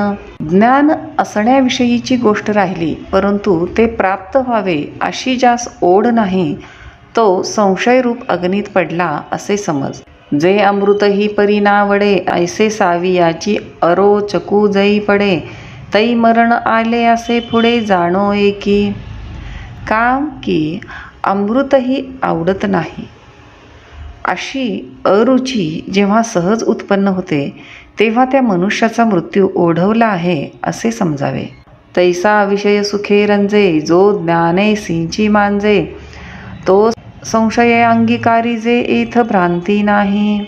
त्याचप्रमाणे विषय सुखातच जो आनंद मानितो आणि ज्ञान प्राप्तीविषयी बेपर्वा असतो त्याला संशयाने घेरले आहे यात संशय नाही. मग संशयी जरी पडिला तरी निभ्रांत जाणे नासला, तो ऐहिक परत्रा मुकला सुखासी गा. अशा रीतीने जो संशयात पडला त्याचा निसंशय विनाश झाला असे समज. म्हणून तो इहलोकच्या व परलोकच्या सुखास आंचवला. जया काळ ज्वरू अंगी बाणे, तो शीतोष्णे जैशी नेणे, आगी आणि चांदिणे सरीसेची मानी. ज्याला सन्निपात ज्वर झाला आहे त्याला ज्याप्रमाणे शीत उष्ण कळत नाही आणि तो ऊन व चांदणे सारखेच वाटते, तैसे साच आणि लटिके विरुद्ध आणि निके, संशयी तो नोळखे हिताहित. त्याचप्रमाणे खरे व खोटे अनुकूल व प्रतिकूल, हित व अहित ही संशयी पुरुषाला कळत नाहीत. हा रात्री दिवसू पाही, जैसा जात्यंधा ठाऊवा नाही, तैसे संशयी असता काही मना नये. ज्याप्रमाणे जन्मांधास रात्र व दिवस ठाऊक नसतात, त्याचप्रमाणे संशयी पुरुषाला कशाचीच ओळख नसते. श्लोक. योगसंन्यस्त कर्माणं ज्ञानसंचिन्न संशयं आत्मवन्तं न कर्माणि निबंधन्ति धनंजय. अर्थात, हे अर्जुना, आत्मा व ईश्वर यांच्या एकत्व दर्शनरूप ज्ञानाने ज्याचा संशय पार नाहीसा झाला आहे व त्यामुळे परमार्थ दर्शनरूप योगाने म्हणजे ज्ञानयोगाने ज्या परमार्थदर्शी पुरुषाने ज्ञानी पुरुषाने धर्म व अधर्म या नावांची कर्मे सोडली आहेत, अशा सावधान पुरुषाला धर्माधर्माख्य कर्मे बद्ध करीत नाहीत. म्हणून संशयाहुनी थोर आणिक नाही पाप घोर, हा विनाशाची वागुर प्राणियांसी. म्हणून संशयापेक्षा दुसरे भयंकर पाप कोणतेच नाही. प्राण्यांचा नाश करण्याचे हे एक जाळे आहे. येणे कारणे तुवा त्यजावा, आधी ह्याची एकू जिणावा, जो ज्ञानाची या भावा माझी असे. ह्याकरता तू त्याचा संग सोड, आधी त्याला जिंक. त्याचे वास्तव्य ज्ञानाच्या अभावी असते. जै अज्ञानाचे गडद पडे, तै हा बहुवसमनी वाढे. म्हणून सर्वथा मार्गू मोडे विश्वासाचा. जेव्हा अज्ञानाचा घोर अंधार असतो, तेव्हा हा संशय मनात जास्त वाढतो. म्हणून श्रद्धेचा मार्ग सर्वथा नाहीसा होतो. हृदयी हाची न समाये, बुद्धी ते गिवसुनी ठाये, तेथ संशयात्मक होये लोकत्रय. हा अंतकरणातच भरून राहतो असे नाही, तर हा बुद्धीलाही घेरून टाकितो आणि मग त्या पुरुषाला तिन्ही लोक संशयात्मकच दिसू लागतात. श्लोक 42. तस्माद ज्ञानसंभूतं हृत्स्थं ज्ञानासीनात्मनः चित्वैनं संशयं योगमा तिष्ठोत्तिष्ठ भारत.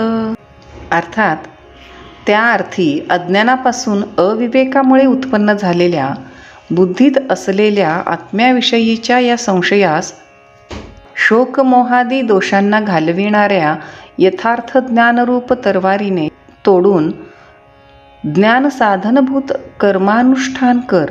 हे अर्जुना, आता अगोदर युद्धाला उठ. इति श्रीमद्भगवद्गीतासु उपनिषत्सु ब्रह्मविद्यायां योगशास्त्रे श्रीकृष्णार्जुनसंवादे ज्ञानकर्मसन्न्यासयोगो नाम चतुर्थोऽध्यायः. ऐसा जरी थोरावे तरी उपाय एके अंगवे, जरी हाती होय बरवे ज्ञान खड्ग. पण इतका जरी तो वाढला तरी त्याला स्वाधीन करून घेण्याचा एक उपाय आहे. तीव्र ज्ञान खड्ग जर हाती असेल तरी तेणे ज्ञानशस्त्रे तिखटे, निखळू हा निवटे, मग निःशेखता फिटे मानसीचा. तर त्या तिखट शस्त्राच्या उपयोगाने हा सर्व नाहीसा होतो आणि मग त्याचा मनातून समूळ नाश होतो. या कारणे पार्था उठी वेगी वरवता, नाशू करून हृदयस्था संशयासी. म्हणून पार्था, आपल्या मनातील संशय काढून टाक व लवकर उठ. ऐसे सर्वज्ञाचा बापू, जो कृष्ण ज्ञान दीपू, तो म्हणतसे सकृपू ऐके राया. संजय धृतराष्ट्र राजास म्हणतो, राजा ऐक. ज्ञानीजनांचे जनक जे ज्ञानदीप भगवान श्रीकृष्ण ते अशा रीतीने मोठ्या कृपेने अर्जुनास म्हणाले. तव या पूर्वापर बोलाचा, विचारुनी कुमरू पंडूचा, कैसा प्रश्न अवसरीचा करिता होईल. तेव्हा ह्या सर्व पूर्वापार कथेचा विचार करून तो अर्जुन समयोचित असा प्रश्न करील. ते कथेची संगती, भावाची संपत्ती, रसाची उन्नती म्हणिपेल पुढा. त्या कथेची जुळणी, अभिप्रायाची शोभा व रसाची गोडी पुढे सांगण्यात येईल. जयाची या बर्वेपणी कीजे, आठा रसाचा उवाळणी, जो सज्जनाची आयनी विसावा जगी. ज्याच्या बोलाच्या चांगलेपणावरून आठही रस ओवाळून टाकावे आणि जो सज्जनाच्या बुद्धीचे ह्या जगामधील विश्रांतीचे स्थान आहे. तो शांतुची अभिनवेल ते परी असा मराठे बोल, जे समुद्राहुनी सखोल अर्थभरीत. ज्या मराठी बोलापासून शांत रसच प्रकटेल व जो समुद्रापेक्षा गंभीर असून अर्थपूर्ण आहे तो बोल ऐका.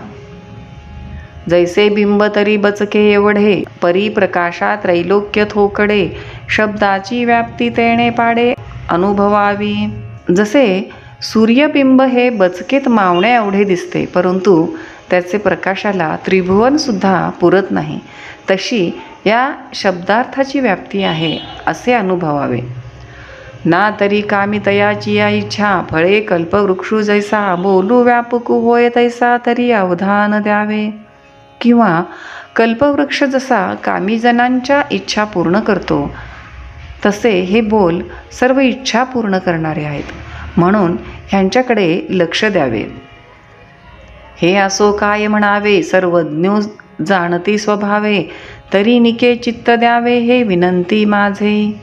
श्रोते हो, तुम्हाला आणखी काय सांगावे, तुम्ही जाणतेच आहात, तेव्हा नीट लक्ष द्यावे एवढीच माझी विनंती आहे. जेथ साहित्य आणि शांती, हे रेखा दिसे बोलती. जैसी लावण्य गुणकुळवती आणि पतिव्रता. ज्याप्रमाणे एखादी सुंदर स्त्री गुणी आणि कुलशीलवती असून पतिव्रता असते, त्याप्रमाणे या बोलण्याचे पद्धतीवरून या बोलामध्ये सर्व अलंकार व शांती ही स्पष्ट दिसतात. आधीच साखर आवडे, तेची जरी ओखदा जोडे. तरी सेवावी ना कांकोडे, नावा नावा. अगोदरच साखरेची आवड असून ती जर औषधाच्या अनुपालनात दिली, तर ती आनंदाने वरचेवर का न खावी. सहजे मलया निळू मंदू सुगंधू, तया अमृताचा होय स्वादू. आणि तेथेची जोडे नादू, तरी दैवगत्या. साहजिकपणे मैलागिरी पर्वतावरील सुगंध व मंद असा वारा वाहत असून त्याला जर अमृताची गोडी आली आणि दैवयोगाने तेथे जर पंचम सुरासारखा नाद काणी आला, तरी स्पर्शे सर्वांग निववी. स्वादे जिव्हे ते नाचवी, तेवीची कानांकरवी म्हणवी बापू माझा. तर त्या वाऱ्याच्या स्पर्शाने जसे सर्व अंग गार होईल आणि गोडीने जिभेला समाधान होईल, तसेच मधुर सूर ऐकल्यावर कान वाह वाह म्हणतील. तैसे कथेचे इये ऐकणे, एक श्रवणासी होय पारणे. आणि संसार दुःख मुळवणे, विकृती विणे. त्याचप्रमाणे हीच कथा ऐकल्याने कानांचे पारणे फिटेल आणि संसार दुःखापासून काही एक विकार न होता तो आपोआप नाहीसे होईल. जरी मंत्रेची वैरी मरे, तरी वाया का बांधावी कटारे. रोग जाय दूध साखरे, तरी निंब का पियावा. जर मंत्रानेच शत्रूचा नाश होईल, तर मग कमरेला कट्यार का बांधावी. तसे दूध साखरेने जर रोग नाहीसे होतील, तर कडुनिंबाचे सेवन का करावे. तैसा मनाचा मारू न करिता आणि इंद्रियां दुःख न देता, एथ मोक्षू असे आयता श्रवणाची माझी. त्याचप्रमाणे मनाला न जिंकता व इंद्रियांना दुःख न देता या श्रवणामध्येच आयताच मोक्ष आहे. म्हणून अथिलिया राणुका, गीतार्थू हा निका. ज्ञानदेवो म्हणे ऐका, निवृत्ती दासू. म्हणून निवृत्तीदास ज्ञानदेव म्हणतात, तुमच्या मनात जितकी उत्कंठा असेल तितक्या उत्कंठेने हा गीतेचा अर्थ ऐका. इति श्री ज्ञानदेव विरचितायां भावार्थ दीपिकायां चतुर्थोऽध्यायः.